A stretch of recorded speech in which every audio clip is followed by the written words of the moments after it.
안녕하세요. 평택지제역 방송국입니다. 오늘은 평택지제역에서 건축 시 꼭 알아야 될 꿀팁을 소통해 보려고 합니다. 지제역의 단독주택 용지, 근생부지, 주차장 부지, 상업용지에 대한 건축이 많이 일어나고 있습니다. 특히 모산형 신지구는 한 40여 곳이 건축되고 이사와 입주를 하면서 주민들이 사는 모습을 보면 흐뭇하면서도 아쉬운 점이 있습니다. 아쉬운 점은 부동산은 처음에 결정을 내리면은 다시 원상복구하기가 어렵습니다. 오늘은 학문적으로 토지의 특성과 비가역성에서 선택돼야 될 부분의 중요성. 선택은 내가 선택하는 게 아니라 소비자 여기에 거주하시는 임차인과 이 건물을 매입하는 분이 최종적인 소비자 니즈라는 얘기죠. 한번 어떻게 제가 고민한 부분을 같이 얘기해 보도록 하겠습니다. 오래전에 부동산을 배울 때 건국대학교 김영진 부동산학과 교수님이 말씀하신 토지의 특성은 크게 자연적 특성과 인문적 특성으로 나누어진다는 건 부동산에 좀 관심 있고 공부한 분들이라면 다 아실 거라 생각합니다.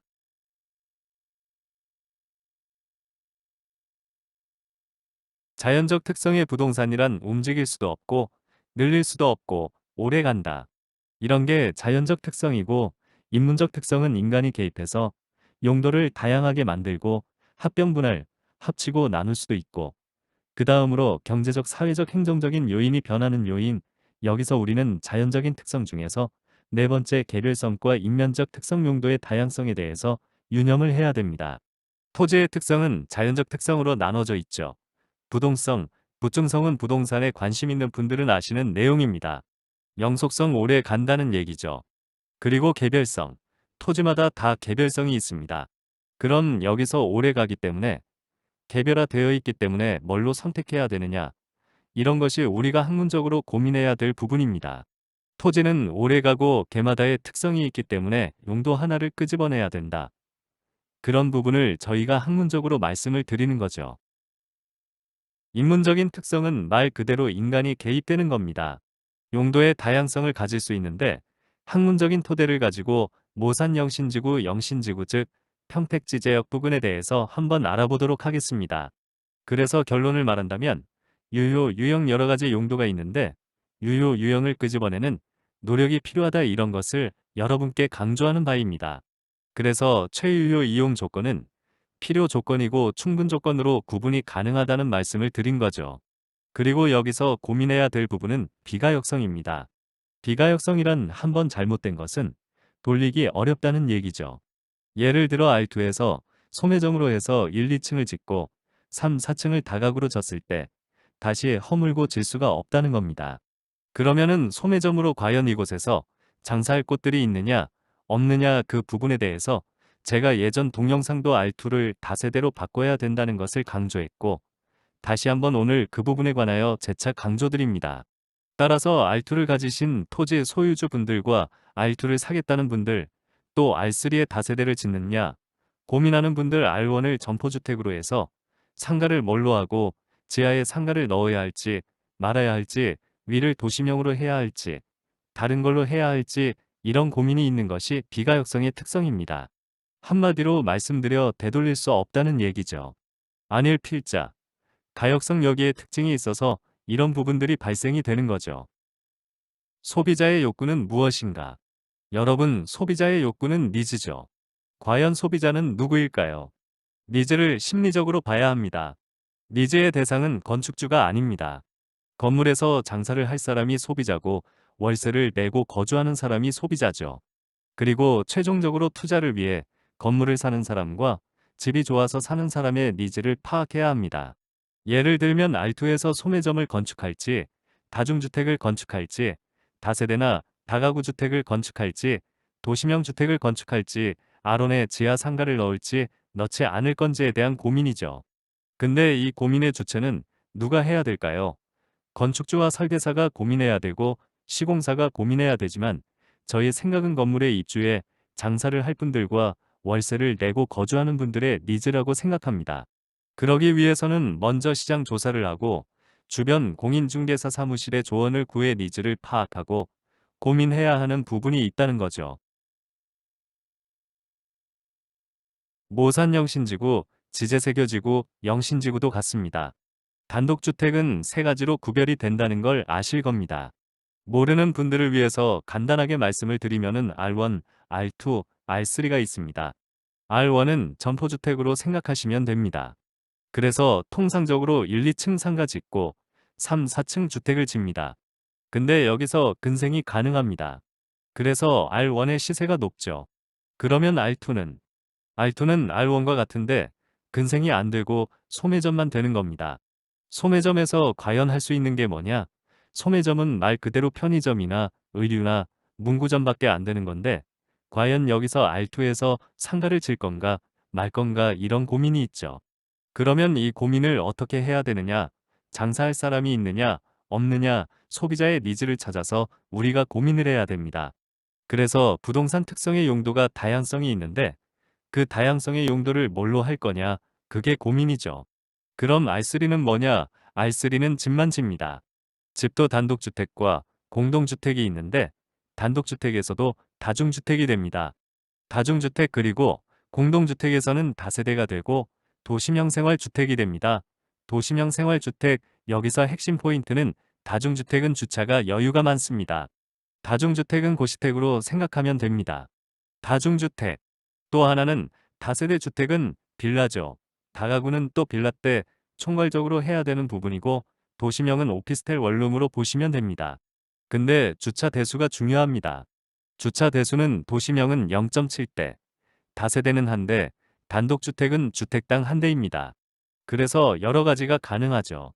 여기서 우리가 과연 다중주택을 지을 거냐, 다세대를 지을 거냐, 다가구를 지을 거냐 여기서 비가역 특성이 있어서 잘못 결정 내리면 되돌리기 어렵습니다. 그러기 위해서는 뭘 해야 되느냐, 여기에 대한 시장 조사를 해야 되고 니즈를 많이 파악해야 한다는 것이 중요한 거죠. 그러기 위해서는 전문가와 상담을 하고 건축 전문가, 그 다음에 입점 전문가, MD 전문가 이런 분과 상의해야 한다는 것이 중요한 포인트입니다. 그러면은 그 근거가 뭐냐?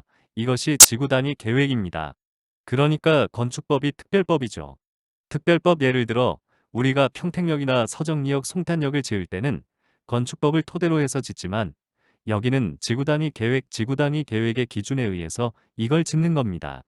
지구 단위 계획의 기준에 의해서 R1, R2, R3에 대한 용도를 상세히 적어 놓은 겁니다. 이 부분에 대한 자료를 저희 지제역 블로그에 올려드리겠습니다. 저희 평택 지제역 방송국 블로그에 이 부분에 관한 글이 포스팅돼 있으니 참고하시고 지구 단위 계획에 대해서 간단하게 말씀드리겠습니다.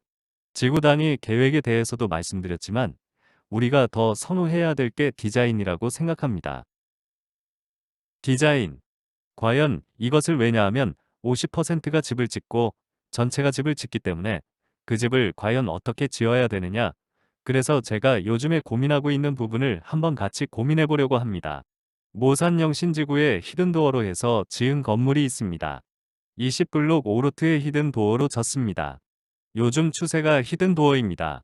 여러분 히든도어에 대해서 잘 모르시겠지만 우측에 그림과 보는 것 같이 이 벽과 문이 일체가 되는 겁니다. 이렇게 하면 넓어 보이는 효과를 가지고 있습니다. 무문선, 문선 말 그대로 문선이 없는 거죠. 문선이 없어서 그냥 없이 하는 것이 무문선이고 다음은 무몰딩입니다. 무몰딩 예전에는 천장에다가 몰딩을 했죠. 근데 요즘 몰딩을 안 합니다. 몰딩을 그래서 위에 하는 몰딩이 이쁠까요? 아래에 하는 몰딩이 예쁠까요? 여러분 고민해 보시기 바랍니다. 이에 대한 선택은 여러분이 하는 것이지 건축주가 하는 게 아니라고 생각합니다. 이왕 집을 살 때 이쁘고 깔끔하고 이런 예쁜 집을 원하는 것이죠. 그래서 무몰딩에 대한 도전을 여러분한테 말씀을 드린 겁니다. 라인 조명. 예전에는 조명을 천장 가운데 형광등을 설치했지만 요즘에는 라인 조명을 하고 조도를 생각해서 멋스러운 조명을 설치합니다. 융 스위치. 첨부된 우측 사진을 보면 예쁘지 않습니까? 스위치의 트렌드가 많이 바뀌고 있습니다. 제가 요즘에 고민하는 게 히든도어와 무몰딩, 무문선, 융 스위치, 라인 조명 이 부분에 대해서 예전 동영상에서도 강조를 했지만 다시 한번 이 부분을 말씀을 드립니다. 물론 했다가 마음에 들지 않으면 공사된 인테리어를 뜯어내고 다시 할 수도 있죠. 하지만 이왕 지을 때 여러분들이 새로운 트렌드를 잘 생각을 해서 트렌드에 맞춰서 예쁘게 짓기를 바랍니다. 그 다음에 요즘에 제가 고민하는 부분이 주방 레이아웃입니다. 주방 레이아웃은 예전에는 기역자 주방, 니은자 주방을 했는데 요즘 추세가 11자 주방, 대면형 주방이죠. 그래서 여기 보면 앞에 요즘에는 수전도 있고 인덕션도 있습니다. 앞에 그리고 뒤에는 냉장고를 배치하는 거죠. 일자형 11자 주방인데 주방 레이아웃이 중요합니다. 그래서 여러분 집을 지을 때 예전처럼 기역자, 주방보다 11자 주방 이걸 한번 도전해보라고 말씀드립니다. 주방 레이아웃에 대해서 재차 강조를 드리는 바입니다. 기역자 주방은 요즘이나 예전에 많이 했던 주방이죠. 이렇게 디귿자도 많이 하고 11자 주방의 아일랜드 주방이 대세입니다. 다음은 화장실입니다. 화장실 레이아웃. 화장실 레이아웃은 예전에는 이런 식의 화장실을 많이 설계했죠. 근데 요즘에는 화장실이 두 개가 있는데 공용 화장실이 크고 안방 화장실이 적습니다. 근데 저는 이걸 바꿔야 된다고 생각합니다.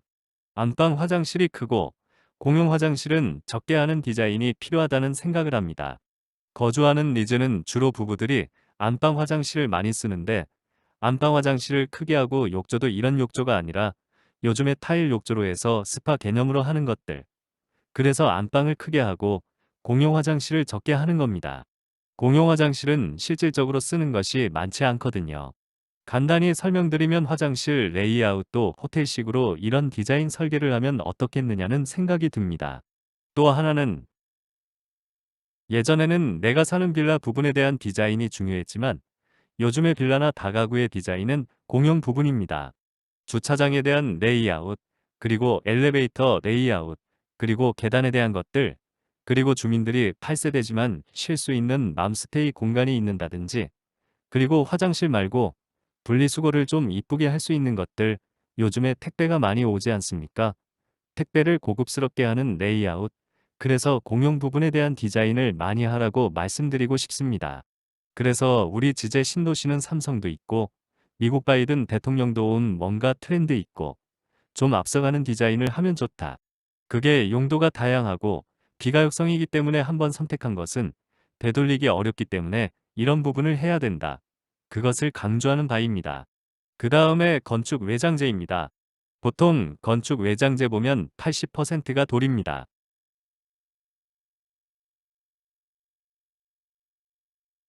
석재전은 요즘에 많이 디자인하는 것이 벽돌로 해서 많이 디자인을 해주는데 요즘에 트렌드 세라믹 사이딩 벽돌 그 다음에 돌 말고 대리석, 흰 대리석 그 다음에 화강석 라임스퍼 그 다음에 스타코 스토어 이런 새로운 트렌드가 많습니다. 이런 외벽에 대한 걸 많이 보려면은 저는 판교 운중동을 많이 갑니다. 판교에 고급 주택 단지가 많이 있는데 외벽이 새로운 디자인이 많이 있습니다. 나중에 시간이 되면 한번 판교 운중동에 대한 외벽에 대한 걸 한번 올려드리겠습니다. 저는 좀 외람되지만 우리 평택 지제역 방송국에서는 건물을 지을 때 부동산의 특성이 있고 이렇게 외관과 내부 실내를 좀 트렌드 있게 디자인했으면 좋겠습니다. 그래서 한번 저희 방송국에 좋은 아이디어가 있으신 분은 자료도 보내주시고 제가 보관하는 자료는 방송국을 통해서 계속 안내해드리고 저희 블로그를 통해서 계속 안내해드릴 것을 약속을 드리고 저희 지제역 방송국이 힘이 날 수 있도록 많은 구독과 알림 설정 부탁드리고 저희 지제역 방송국이 더 열심히 평택을 발전을 위해서 또 지제역의 발전을 위해서 나라 발전을 위해서 열심히 하겠습니다. 그 다음에 옥상 다락방입니다. 결론을 말씀드리는데 옥상 다락방도 굉장히 중요합니다. 다락방 구조를 뻥 뚫려서 하지 말고 뭔가 좀 트렌드 있게 했으면 좋겠다는 얘기죠. 옥상 다락방은 평균 높이가 1.8m입니다. 그래서 수평으로 하지 말고 사선을 둬서 사람이 서서 활동할 수 있도록 다락방의 한 공간은 2.45m로 설계하고 적은 공간은 0.8m로 해서 창고를 둬서 공간 배치가 될 수 있도록 해야 한다는 걸 말씀드립니다. 그래서 제가 지제역 주변의 건축을 고민하는 사항에 대해서 8가지를 놓고 말씀을 드리겠습니다. 저는 R1에 지하 상가를 넣는 것에 도전하기를 바랍니다. 원래 디자인은 도전하기도 하고 실패하기도 하지만 다시 도전을 해서 아름다움을 축조합니다. 제가 최근에 R1을 가지고 있는 분이랑 상담을 했는데 지하에 상가를 넣는 걸 추천해 드렸습니다. 1층에서 지하로 내려가고 1층에서 지상으로 올라가서 넓은 공간을 확보하고 평택지제 신도시는 R1, R2, R3가 100평 단위입니다. R2는 좀 전에도 강조했지만 소매점을 포기하고 다세대로 건축하는 게 어떤가에 대한 고민을 해보고 다음으로는 R3는 다중주택으로 건축하시라고 말씀드립니다. 다중주택은 지금은 허가난 게 없습니다. 지금 허가난 게 없지만 다중주택을 지어서 삼성에 있는 1인 세대들이 많이 거주할 수 있게 하고 많은 사람이 거주해서 상권도 발전될 수 있도록 하는 게 어떻겠느냐는 생각을 합니다. 그 다음 R1, R2 상가를 1, 2층을 합니다. 때로는 1층에다 하고 3층에다가 전체 상가를 해서 업무용으로 할 수 있는 것에 대한 고민을 한번 해봅니다. 그 다음에 R1, R2를 도심형 주택으로 해서 도심형 주택은 주차의 대수가 0.7대입니다. 주차 대수를 많이 할 수 있는 거에 대한 고민. 그 다음에 여섯 번째로는 주택에 대한 디자인을 새롭게 하는 거에 대한 고민. 여러분들이 함께 고민을 해서 우리가 새로운 트렌드를 맞춰가기를 원하고 마지막으로 강조되는 건 제가 누차 강조했지만 이 모든 니즈는 건축주의 니즈가 아니고 여기서 거주해야 될 임차인 그리고 빌라를 분양받을 사람 그리고 상가를 장사할 사람 그리고 이걸 투자를 할 사람의 니즈가 중요합니다. 여러분들이 건축주의 니즈를 버리고 소비자의 니즈를 생각해서 여러분들의 재산 증식에 도움이 됐으면 하는 바람에서 제가 고민을 하고 오늘 평택 지제역 방송국에서 알려드립니다. 여러분 감사하고 다음 주에도 유익한 정보가 있는 동영상으로 만나 뵙기를 소원합니다. 감사합니다.